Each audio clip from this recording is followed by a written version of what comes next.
Bonjour, c'est Elisabeth Quint. Vous écoutez le podcast de l'émission 28 minutes sur Arte Radio. Bonne écoute.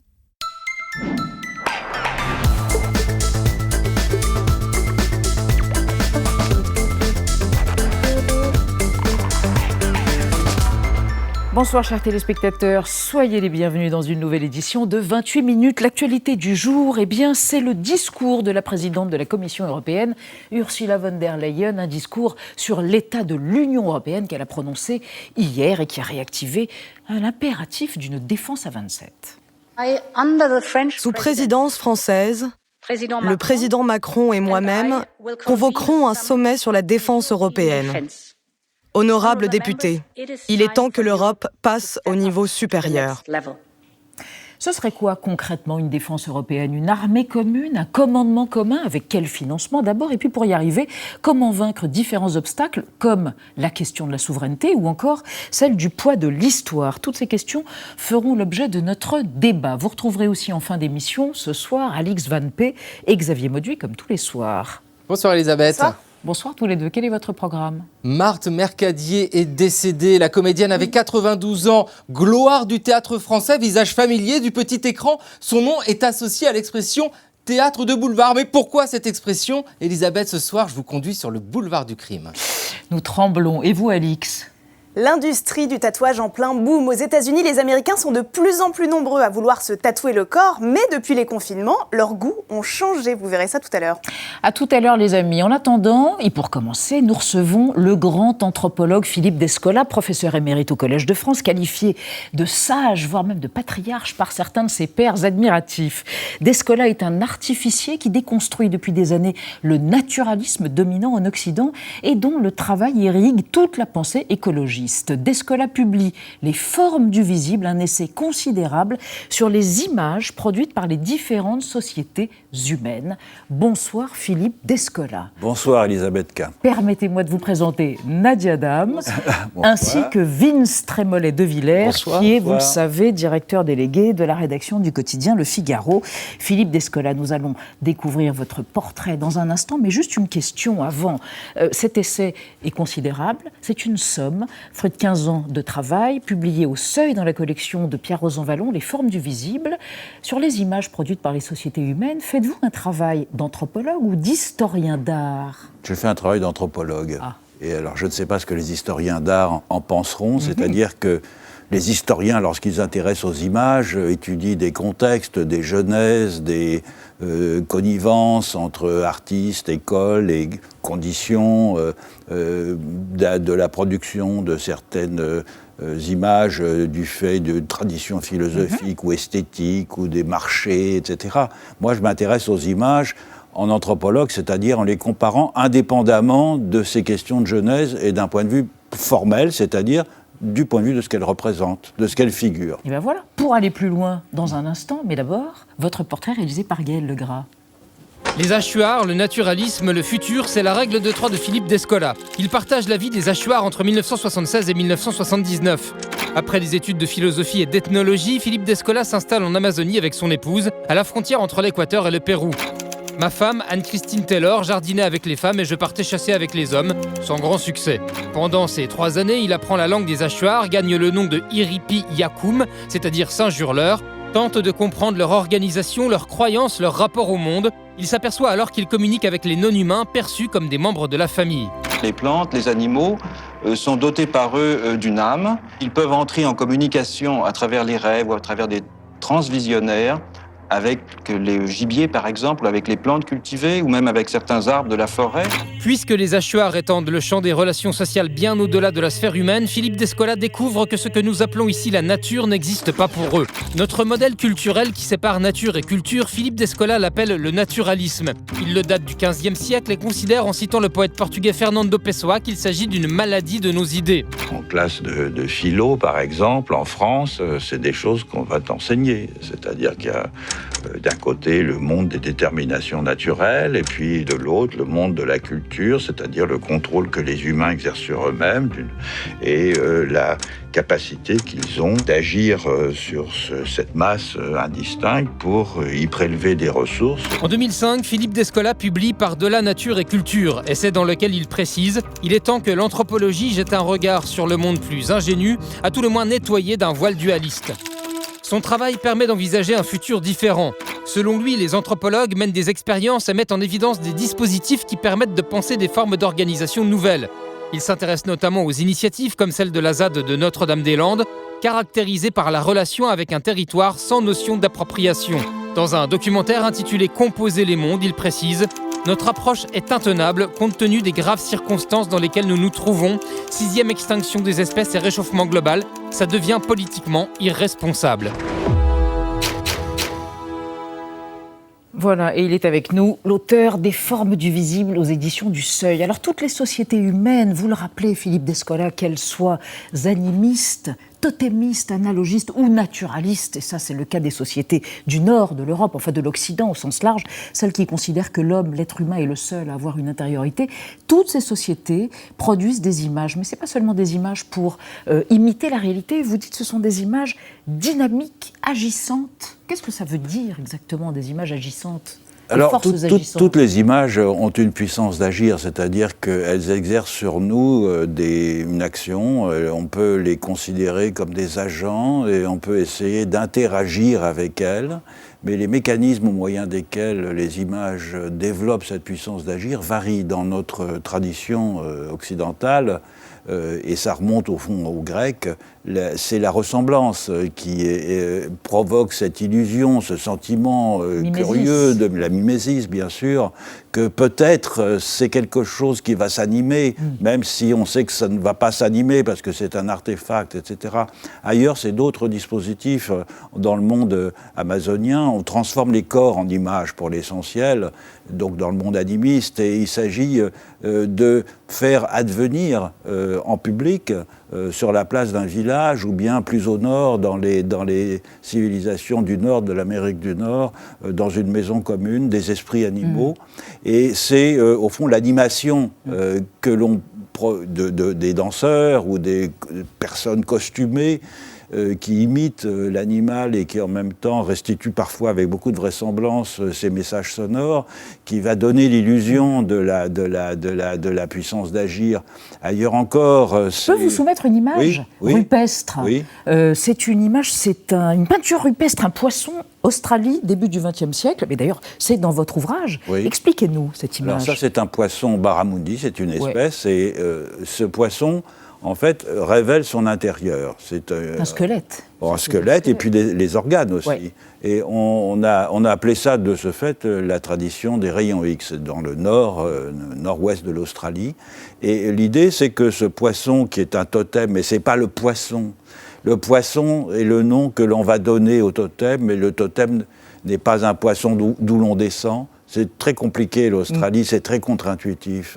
Eh bien, dans son corps, il représente la matrice, au fond, du corps social. C'est-à-dire qu'il est segmenté, il est divisé, et l'interaction entre les différents éléments du corps social, c'est-à-dire du groupe totémique qui a ce totem comme prototype, c'est à l'origine du groupe totémique, se reconnaît dans ces subdivisions internes. Autre image, plus proche de nous, une nature morte, celle-ci.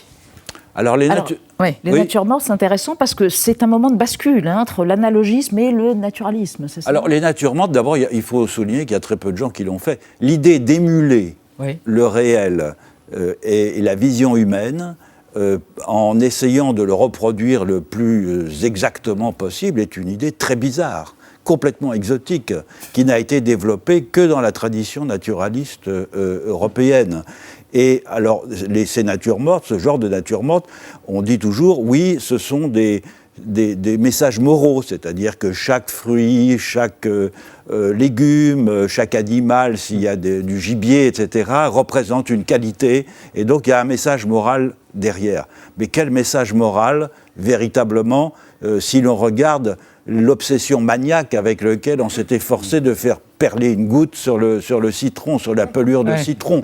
On ne s'amuse pas à transmettre des messages moraux avec ça. Ce qui compte, c'est d'émuler de la façon la plus extraordinairement précise le monde tel qu'on le voit. Et ça, on est les seuls. Quand je dis nous, évidemment, c'est un nous inclusif, c'est les Européens modernes, sont les seuls à l'avoir tenté et à l'avoir fait ailleurs. On a représenté les choses, non pas telles qu'elles se présentaient à nos yeux, mais telles qu'on les voyait par l'esprit. Philippe Descola, à travers les différents écrans qui nous environnent, de nouvelles formes du visible apparaissent, numérisées, pixelisées. Est-ce qu'elles bouleversent anthropologiquement nos sociétés, ces nouvelles images qui nous assaillent de tous côtés? Alors ça dépend desquelles, évidemment. Mais le monde Instagrammé, si je puis dire. Pour l'essentiel, ce sont des images qui continuent ce mouvement d'imitation du réel, d'émulation de la vision humaine. Une photographie comme celle-là, c'est aussi celle que l'on voit. Alors bien sûr, il y a des codes de fabrication de la photographie, etc. Mais au fond, ça ne diffère pas beaucoup de la façon dont des hachoirs représenteraient cette scène-là. Ils la représenteraient de façon beaucoup plus abstraite, par des peintures sur un corps, par exemple, et non pas en essayant d'émuler le réel.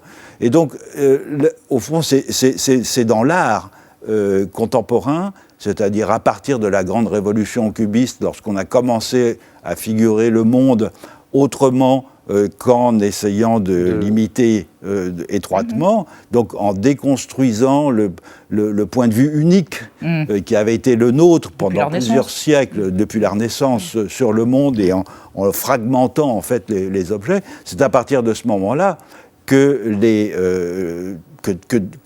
des hybridations se sont produites, mais le monde de la photographie a poursuivi d'une certaine façon cette volonté d'imitation du réel. Vous travaillez beaucoup avec le philosophe Bruno Latour. On va parler d'écologie avec vous, Philippe Descola, et on va parler d'éco-anxiété à propos d'une étude qui est parue hier dans The Lancet, une revue britannique, je crois. Oui, exactement. L'éco-anxiété, c'est cette émotion qu'on peut définir comme la détresse quasi existentielle qu'on peut ressentir parfois face au changement climatique, entre autres. Les chercheurs donc, de cette étude ont analysé, ont interrogé 10 000 jeunes âgés de 16 à 25 ans. Ils sont originaires de différents pays, des pays directement touchés par les effets du réchauffement et d'autres relativement épargnés, en tout cas pour l'instant. Ils vivent en Australie, par exemple, au Brésil, en France, en Inde, au Nigeria ou encore aux États-Unis. On apprend donc dans cette étude très intéressante qu'un jeune sur deux dans le monde estime que l'humanité est condamnée, ce sont leurs mots. Ils sont autant à se sentir tristes, anxieux, en colère, impuissants et coupables. Ces émotions, cette conscience aiguë, elle peut mobiliser ou elle peut à l'inverse décourager les jeunes et les moins jeunes aussi d'ailleurs. Je crois qu'elle mobilise. Ouais. Elle mobilise beaucoup. J'étais frappé, surtout les gens de ma génération qui regardent... Les baby-boomers. Oui, les baby-boomers, parfois avec un peu de hauteur. Ouais. Tous ces jeunes gens qui s'agitent un peu partout et dont... Les Greta Thunberg. La génération Greta Thunberg. Moi, je suis au contraire extrêmement frappé par leur lucidité, la virulence de leurs revendications et surtout le fait qu'ils considèrent les adultes comme ayant failli profondément dans la mission qui était la leur, de leur transmettre un monde qui ne soit pas non plus plus habitable, mais moins habitable au fil des années. Et on peut lier d'ailleurs cette anxiété à ce concept de solastalgie qui a été beaucoup utilisé et qui, au fond, la désolation devant la dévastation d'environnements qui vous ont été familiers et qui ont été détruits par l'industrialisation et qui sont généralement les endroits où l'on confine soit les gens dans des catégories les moins aisées dans le monde industriel, soit, comme en Amazonie, lorsque l'on détruit les milieux de vie des populations, qui, je le rappelle encore, c'est important, en Amazonie. L'Amazonie a été en partie transformée par les humains au fil des siècles. Donc la composition floristique de l'Amazonie est le produit du travail des Amérindiens. Donc détruire l'Amazonie, c'est détruire un milieu de vie qui a été façonné. C'est comme si on détruisait nos champs, nos vignobles, etc. Philippe Descola, anthropologue et lanceur d'alerte de plus en plus. Philippe Descola qui nous aide à décentrer notre regard et à envisager le vivant non humain comme faisant partie de nous à travers cet essai sur les formes du visible chez Seuil. Je précise que vous serez ce week-end à Arles avec l'anthropologue Nastasia Martin et que le 27 septembre, le Centre Pompidou vous consacre une soirée et diffusera le documentaire qui vous est consacré, je me répète, c'est l'émotion, Composer les mondes, réalisé par Elisa Lévy. Merci Descola, singe hurleur, n'est-ce pas? C'était votre totem chez les Achuards Givaro à l'époque, dans les années 70. Je vous épargnerai le cri du sujet. Ah non, alors, vous êtes obligé, vous avez 10 secondes. On passe à notre débat, j'aurais plus de souffle, sur la défense européenne, qui a appelé de ses voeux, mais sans hurler hier, la présidente de la Commission européenne, Ursula von der Leyen, une vieille idée revivifiée par la débâcle occidentale en Afghanistan. Bref, comment fonder une défense européenne? On en parle après la mise au point de Sandrine Le Calvez.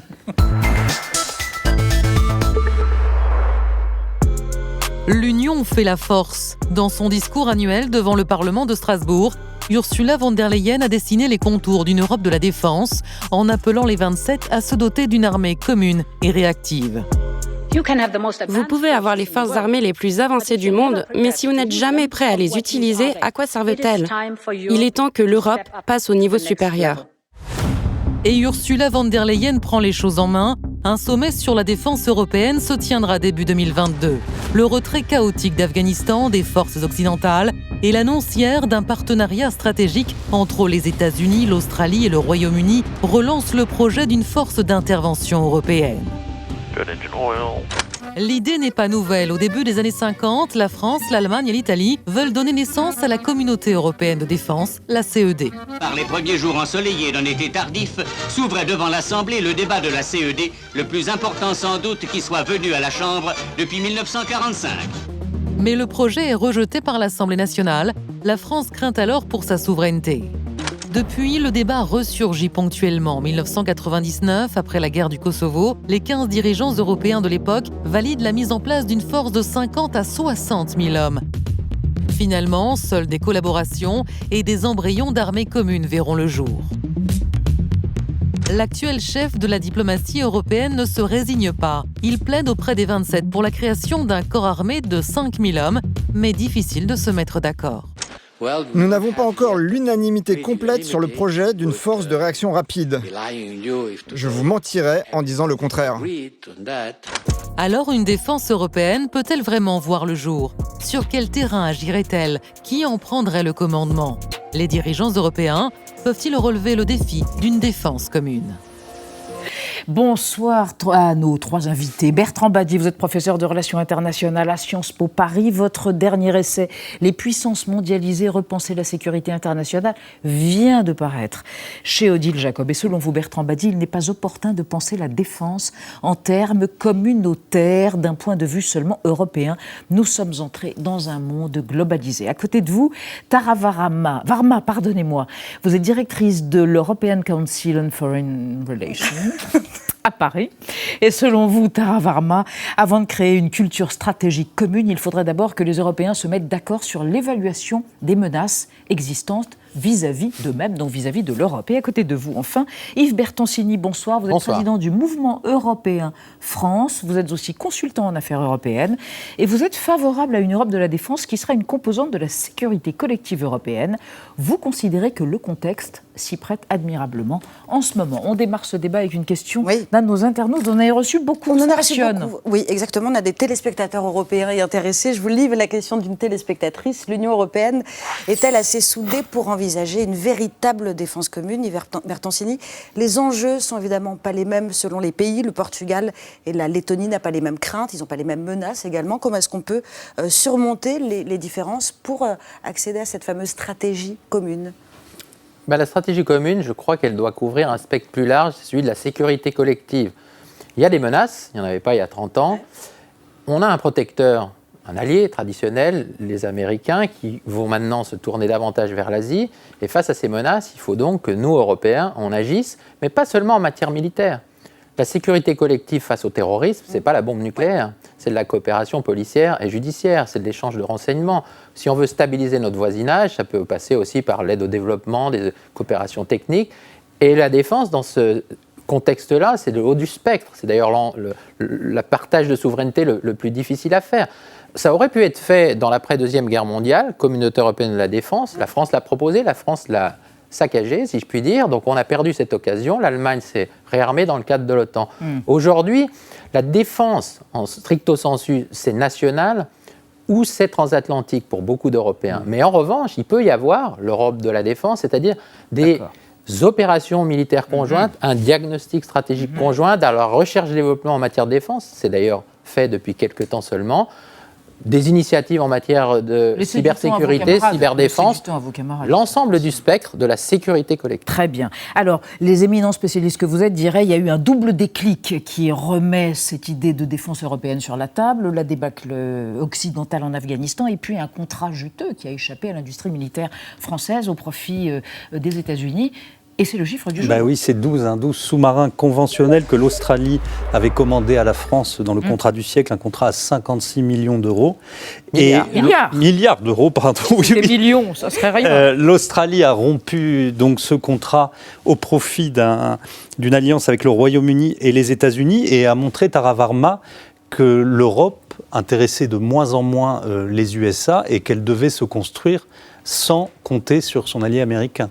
Cet événement participe de cet isolement ? En tout cas, ça crée un choc. Ça crée un choc, je pense, français d'abord, parce qu'évidemment, c'est plutôt l'industrie navale de défense française qui est heurtée là. Mais ce qui est certain, c'est que ce qu'on voit, c'est qu'a priori, les Européens n'ont pas été consultés sur cette décision. Le fait que ça arrive comme une surprise, comme un cheveu sur la soupe, c'est ça, je pense aussi, le camouflet, en plus de l'événement en lui-même. Et ça nous interroge, nous, a fortiori aujourd'hui, qui est le jour où l'Union européenne lançait sa stratégie dans l'Indo-Pacifique, qui était un des enjeux avec lesquels le renouvellement de la relation transatlantique était vraiment important.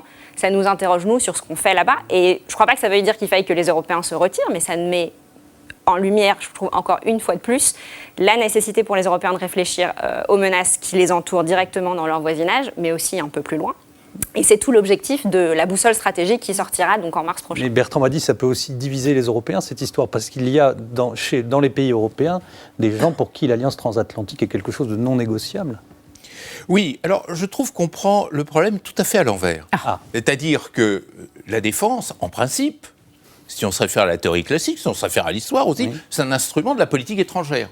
Donc, dire tout d'un coup que l'on peut produire, que l'on doit, qu'il est souhaitable de produire une politique de défense commune, une structure de défense commune, c'est ignorer le point de départ, c'est-à-dire pour servir quel type de politique étrangère.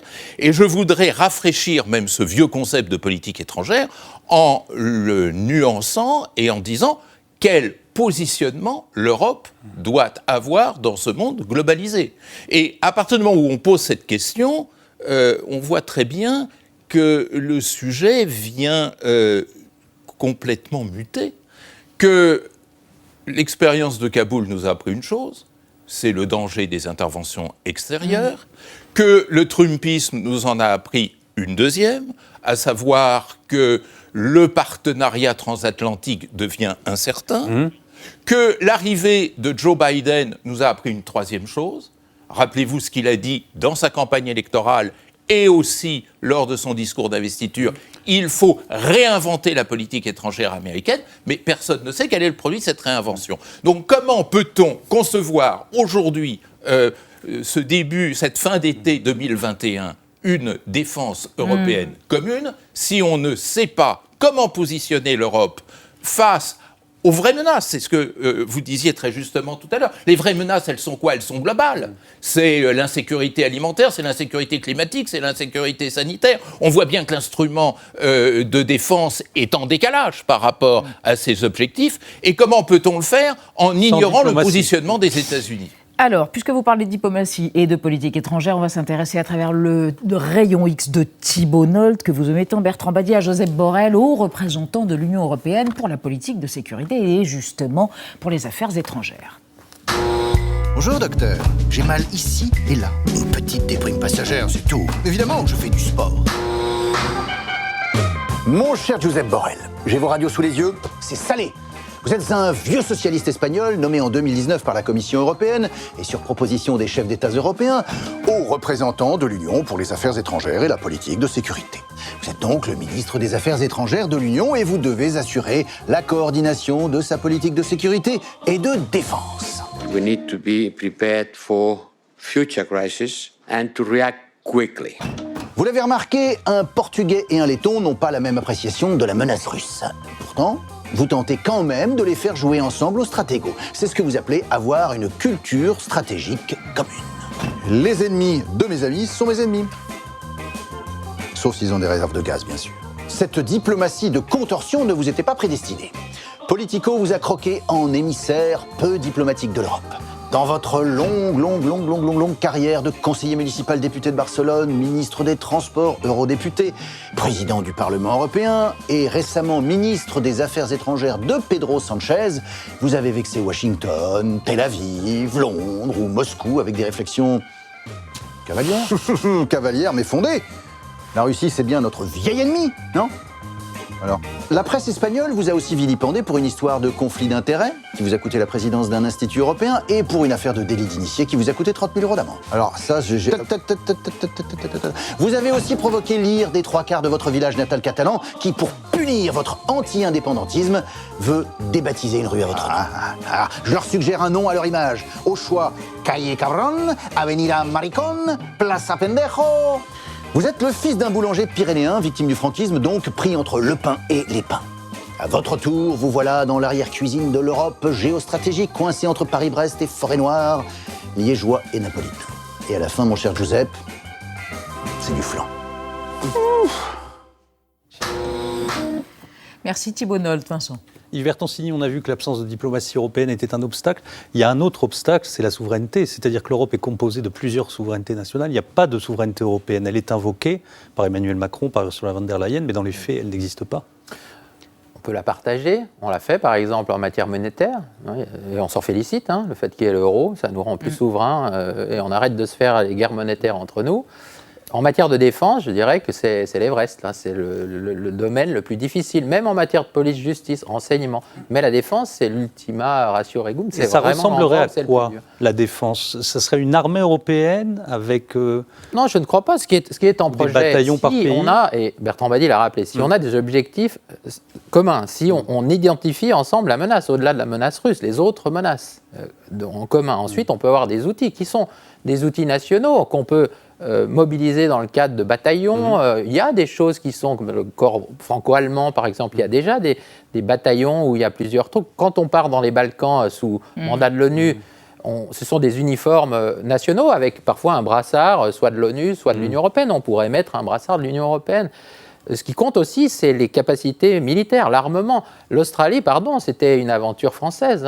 Moi, je regrette évidemment la rupture de ce contrat, mais ce n'était pas une entreprise européenne. En revanche, le sommet européen sur la défense qui aura lieu à Toulouse, visiblement au mois de mars. Pourquoi Toulouse ? Parce que là-bas, il y a des industries européennes, l'aviation, mais aussi en matière militaire. Et donc, il faut partir sur toute la chaîne avec une vision des troupes, des équipements militaires.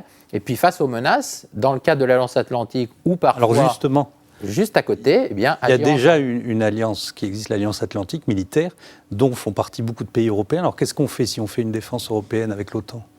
Déjà, on renforce le pilier européen au sein de l'OTAN. C'est-à-dire, ce qui inquiète beaucoup certains des OTANiens et certains des pays d'Europe centrale et orientale, des pays baltes, c'est qu'on dédouble les efforts qui sont produits au sein de l'OTAN au niveau européen. On n'en a pas les capacités. Il y a une grande inquiétude quand il est question d'autonomie stratégique européenne. On nous dit beaucoup qu'on a peur que ce soit des velléités d'indépendance vis-à-vis des États-Unis. Je ne crois pas que ce soit tellement ça. La réalité de la situation, et on le voit avec l'Afghanistan, c'est qu'il va y avoir des moments où les Européens seront seuls. Quand ils sont seuls, que font-ils ? On ne peut pas juste se dire on se referme sur nous-mêmes. On l'a beaucoup fait. À chaque fois que l'Europe l'a fait, d'ailleurs, les choses ne se sont pas très bien passées pour elle. Si on revient sur les questions de souveraineté européenne, Yves Bertoncini, très rapidement, l'a redit, la force de l'Union européenne, c'est son économie. Donc la souveraineté européenne, elle passe déjà par la défense de son économie, la défense de son marché intérieur. La souveraineté économique, elle nécessiterait de créer un instrument anti-coercitif contre parce que d'autres puissances chercheraient à s'attaquer au marché européen. Donc ça, c'est en cours. La Commission va proposer ça l'année prochaine. Sur la souveraineté climatique, qu'on mette en place un mécanisme d'ajustement carbone aux frontières, ça aussi, c'est en cours. Souveraineté sanitaire, qui n'était pas du tout un sujet européen au départ. Il y a un grand nombre d'initiatives qui ont été mises en place déjà par la Commission.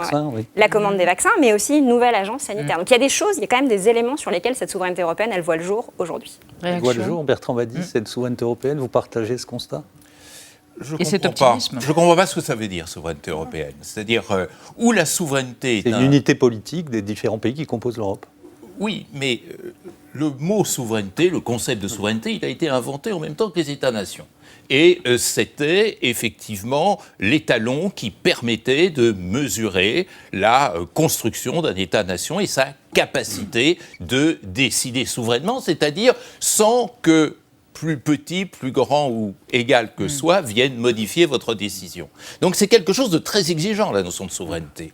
Elle a été brinque-ballée pendant de nombreuses années, mais ça n'avait pas d'importance parce que le jeu international était un jeu intra-européen et était toujours un jeu de compétition entre États-nations. Donc la souveraineté reflétait en quelque sorte cette compétition de puissance. Aujourd'hui, on s'aperçoit que l'essentiel des rapports à l'intérieur du système international ne sont plus des rapports interétatiques, mais des rapports d'interdépendance économique, sociale, culturelle, informatif, communicationnel et ce qui s'ensuit. On s'aperçoit, deuxièmement, que la logique, la raison d'État n'est plus en mesure de faire face aux principaux enjeux que vous signaliez tout à l'heure. Enjeux climatiques, enjeux sanitaires, enjeux économiques, tout ceci ne peut se décider que globalement. La question est de savoir où se loge en quelque sorte cette niche de résistance souveraine propre à chaque État, dans l'intervention. C'est l'intervention qui, aujourd'hui, est la marque, l'intervention extérieure qui est la marque de cette souveraineté. Cette intervention, ça ne marche pas. Ça n'a marché nulle part. Est-ce que l'Europe, pour se doter de souveraineté, va se lancer dans ce que d'aucuns appellent les initiatives européennes d'intervention ? Eh bien, pardon, pendant que vous réfléchissez à la réponse à votre propre question, je vous propose, Bertrand Badi, pour vous arrêter dans votre élan, ne m'en vouliez pas. Ça y est, c'est fait. Très bien. Non, mais qu'on évoque un des autres obstacles, le poids de l'histoire. On va regarder quelqu'un, ça va vous rappeler les souvenirs, Bertrand Badi. Celle de la Seconde Guerre mondiale qui a déchiré l'Europe et dont se souvenait Valéry Giscard d'Estaing en 1994, à la veille d'un défilé du 14 juillet, où pour la première fois depuis la guerre, devaient défiler des troupes allemandes. On le regarde. Quand j'étais lycéen à Paris, tous les matins, en se réveillant, on entendait les Allemands, ça m'émeut, qui chantaient sous nos fenêtres. Eh bien, l'idée que l'année où on commémore tout de même ces combats, ces sacrifices, nous allons avoir un défilé sur les Champs-Élysées, ça me fait quelque chose. Il y a des lieux pour la réconciliation, il y a des moments pour le souvenir. Yves Bertoncini, c'est aussi l'histoire de ces États-nations qui empêchent la souveraineté européenne dont on parlait. Est-ce que ces affrontements, cette mémoire tragique, ces plaies ont été surmontées ? Oui, de toute façon, c'est émouvant d'ailleurs de revoir Valéry Giscard d'Estaing qui, comme ça, lui-même est ému par le fait qu'on surmonte cela. Il y a quand même des Allemands qui ont défilé sur les Champs-Élysées sans être en guerre avec nous. Donc c'est une façon de surmonter. Vous êtes sur une chaîne franco-allemande. La poignée de main, François Mitterrand, Helmut Kohl, voilà. Et donc simplement, il reste des traumatismes, je dirais peut-être en Allemagne, si je peux me l'autoriser. C'est d'ailleurs pour ça que les Allemands auraient besoin d'une sorte d'européanisation des troupes. C'est pour ça que pour réarmer, ils auraient voulu être dans la communauté européenne de défense, parce que eux envoyaient des Allemands sous uniforme allemand à l'étranger dans des interventions militaires dont en plus les impacts récents, on aurait aussi pu parler de la Libye, ne sont pas très évidents. Ça leur pose un problème. Voilà. Et donc, d'où l'intérêt d'une sorte d'Europe de la défense, d'une européanisation de la démarche, qui permettrait, dans un cas comme l'Allemagne, de passer au-dessus de ces traumatismes. Pour la France, c'est différent, c'est qu'on veut le faire, mais on veut le faire sous gouvernail français. La France a quand même là un petit sujet qui est de faire cavalier seul, de décider, par exemple, avec un homme seul, un président, d'envoyer des troupes en Afrique la nuit, sans contrôle de Parlement, sans débat. Et ça, il faudrait, sur ce point, que la France revienne un peu dans le droit commun européen, un peu plus de contrôle démocratique et parlementaire.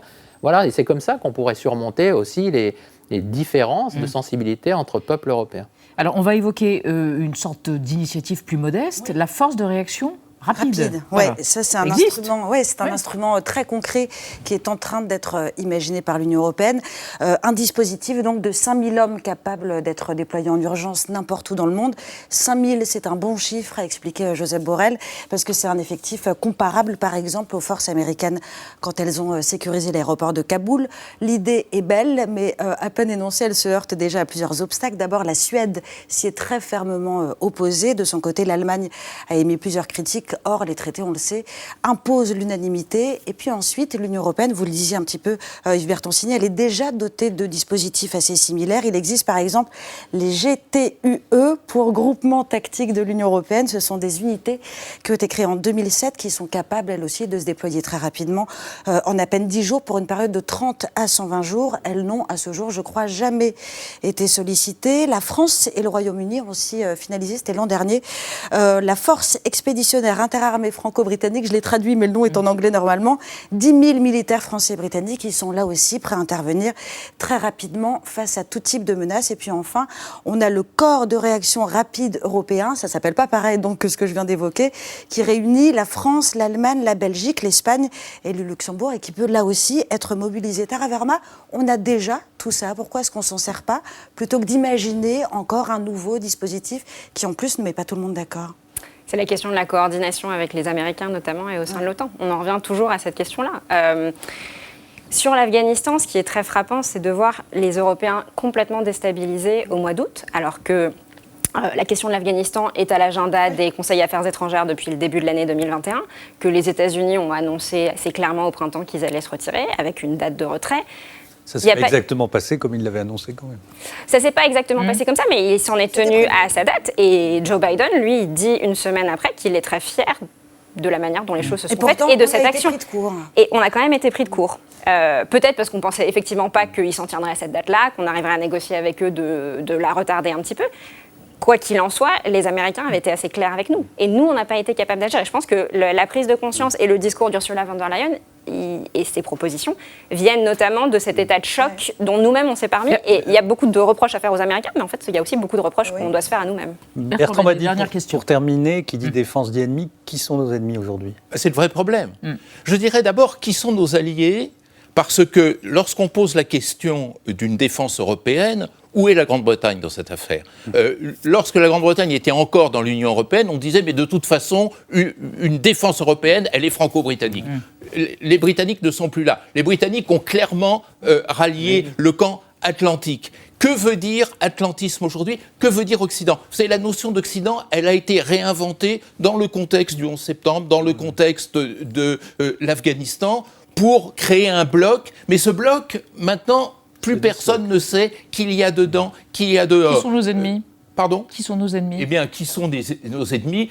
La réponse change selon qu'on est à Varsovie, où on n'aime pas les Russes, à Budapest, où on ne devrait pas aimer les Russes, mais où on aime Poutine, et à Lisbonne ou à Paris, où la réponse est d'une toute autre nature. Mais il n'y a plus d'ennemis. La notion d'ennemi est terminée parce que la notion de camp ne fait plus sens aujourd'hui. On est dans la mondialisation, ne l'oubliez pas. C'est le mot de la fin. Merci à tous les trois. Dans un instant, avec Alix Van P, Xavier Mauduit, le boom du tatouage depuis le début de la pandémie et la disparition d'une vedette, d'une immense vedette du théâtre de boulevard français. Mais avant cela, vigilance quant aux infox grâce à Désintox ce soir, décryptage d'une crypto-monnaie. Un partenariat historique dans l'histoire des crypto-monnaies. Ce lundi 13 septembre, un communiqué de presse attribué à Walmart et son patron Doug McMillon a fait grand bruit. Il annonçait en fanfare que le premier groupe mondial de grande distribution allait désormais permettre à ses clients d'utiliser le Litecoin, une monnaie électronique dérivée du Bitcoin pour tous les paiements en ligne. Dans la foulée, les agences et grands groupes de presse américains comme Reuters ou CNBC ont repris l'info, annonçant que le géant du commerce allait accepter les paiements en Litecoin, et ce, dès le 1er octobre. Résultat, la valeur de la crypto-monnaie a immédiatement bondi de près de 35%, atteignant $233 par Litecoin. Problème, l'adresse mail qui figure en bas de ce communiqué ne renvoie pas au domaine officiel de Walmart et a été créée il y a moins d'un mois. Surtout, l'information ne figure ni sur le site officiel de Walmart, ni sur ses comptes sur les réseaux sociaux. Et pour cause, cette pseudo-info est totalement fausse, comme l'a finalement expliqué un porte-parole de Walmart à CNBC. Ce qui a contraint le site Globe News Wire, spécialisé dans la diffusion de communiqués de presse, à supprimer la fausse déclaration. Une fois la supercherie révélée par Walmart, le Litecoin a chuté de près de 25%, retrouvant presque son cours initial. Une manipulation du cours qui a pu conduire les auteurs du canular, encore inconnus à ce jour, à empocher un joli gain, à condition qu'ils aient revendu leur Litecoin à temps.